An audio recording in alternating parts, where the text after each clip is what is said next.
మొదటి సమూయేలు గ్రంథము 22వ అధ్యాయము. దావీదు అక్కడ నుండి బయలుదేరి అదుల్లాము గుహలోనికి తప్పించుకొని పోగా అతని సహోదరులను అతని తండ్రి ఇంటి వారందరూ ఆ సంగతి విని అతని యొద్దకు వచ్చిరి. మరియు ఇబ్బంది గల వారందరును, అప్పులు చేసుకొనిన వారందరును, అసమాధానముగా ఉండు వారందరును అతని యొద్ద కూడుకొనగా అతడు వారికి అధిపతి ఆయను. అతని యొద్ద ఎక్కువ తక్కువ 400 మంది వచ్చియుండిరి. తరువాత దావీదు అక్కడ నుండి బయలుదేరి మోయాబులోని మిస్పేకు వచ్చి, దేవుడు నాకు ఏమి చెయ్యునది? నా తల్లిదండ్రులు వచ్చి నీ యొద్ద ఉండనిమ్మని మోయాబు రాజుతో మనవి చేసి అతని యొద్దకు వారిని తోడుకొని పోగా, దావీదు కొండలలో దాగియున్న దినములు వారు అతని యొద్ద కాపురముండిరి.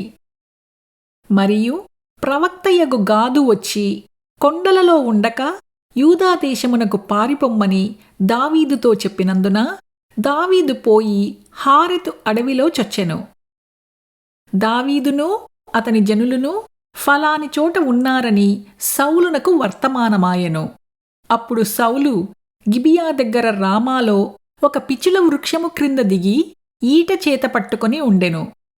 అతని సేవకులు అతని చుట్టూ నిలిచియుండగా సౌలు తన చుట్టూ నిలిచియున్న సేవకులతో ఇట్లనెను: బెన్యామీనీయులారా ఆలకించుడి.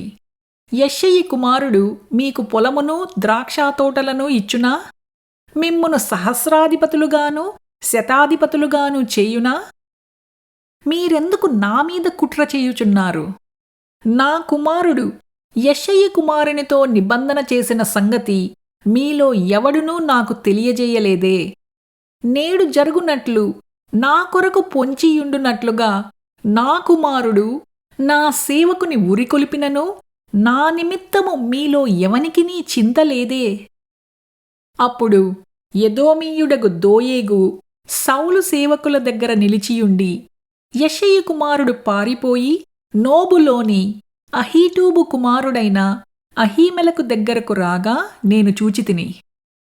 అహీమెలకు అతని పక్షముగా యెహోవా యొద్ద విచారణ చేసి ఆహారమును ఫిలిష్తీయుడైన గొల్యాతు ఖడ్గమును అతనికిచ్చెనని చెప్పగా, రాజు యాజకుడును అహీటూబు కుమారుడును అగు అహీమెలకును నోబులోనున్న అతని తండ్రి ఇంటివారైన యాజకులనందరినీ పిలువనంపించెను. వారు రాజు యొద్దకు రాగా సౌలు, అహీటూబు కుమారుడా ఆలకించుమనగా అతడు, చిత్తము నా ఏలినవాడా అనెను. సౌలు, నీవు యెష్షయి కుమారునికి ఆహారమును ఖడ్గమును ఇచ్చి అతని పక్షమున దేవుని యొద్ద విచారణ చేసి అతడు నా మీదికి లేచి నేడు జరుగుచున్నట్టు పొంచియుండుటకై అతడును నీవును జతకూడితిరేమని అడుగగా, అహీమెలకు, రాజా, రాజునకు అల్లుడై నమ్మకస్తుడై ఆలోచనకర్తయై నీ నగరిలో ఘనత వహించిన దావీదు వంటివాడు నీ సేవకులందరిలో ఎవడున్నాడు? అతని పక్షముగా నేను దేవుని యొద్ద విచారణ చెయ్యుట నేడే ఆరంభించితినా? అది నాకు దూరమవునుగాక. రాజు తమ దాసుడనైన నా మీదను నా తండ్రి ఇంటి వారందరి మీదను ఈ నేరము మోపకుండునుగాక.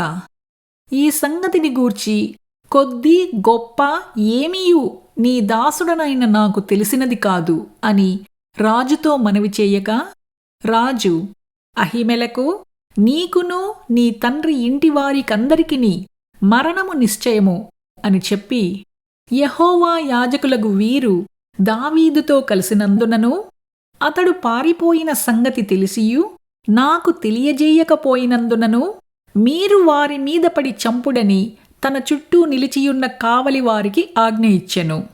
రాజు సేవకులు యెహోవా యాజకులను హతము చేయనొల్లకయుండగా రాజు దోయేగుతో, నీవు ఈ యాజకుల మీద పడుమని చెప్పెను. అప్పుడు ఎదోమీయుడైన దోయేగు యాజకుల మీద పడి ఏఫోదు ధరించుకొనిన 85 ఆ దినమున హతము చేసెను. మరియు అతడు యాజకుల పట్టణమైన నోబు కాపురస్తులను కత్తివాత హతము చేసెను. మగవారినేమి ఆడువారినేమి బాలురనేమి, పసిపిల్లలనేమి, గార్ధబములనేమి, గొర్రెలనేమి అన్నిటినీ కత్తివాత హతము చేసెను. అయితే అహీటూబు కుమారుడైన అహీమెలకు కుమారులలో అబ్యాతారు అనునొకడు తప్పించుకొని పారిపోయి దావీదునొద్దకు వచ్చి, సౌలు యెహోవా యాజకులను చంపించిన సంగతి దావీదునకు తెలియజేయగా, దావీదు, ఆ దినమున ఎదోమీయుడైన దోయేగు అక్కడనున్నందున వాడు సౌలునకు నిశ్చయముగా సంగతి తెలుపునని నేననుకొంటిని. నీ తండ్రి ఇంటి వారికందరికిని మరణము రప్పించుటకు నేను కారకుడనైతిని కదా. నీవు భయపడక నా యొద్ద ఉండుము. నా యొద్ద నీవు భద్రముగా ఉందువు. నా ప్రాణము తీయజూచువాడును నీ ప్రాణము తీయజూచువాడును ఒకడే అని అబ్యాతారుతో చెప్పెను.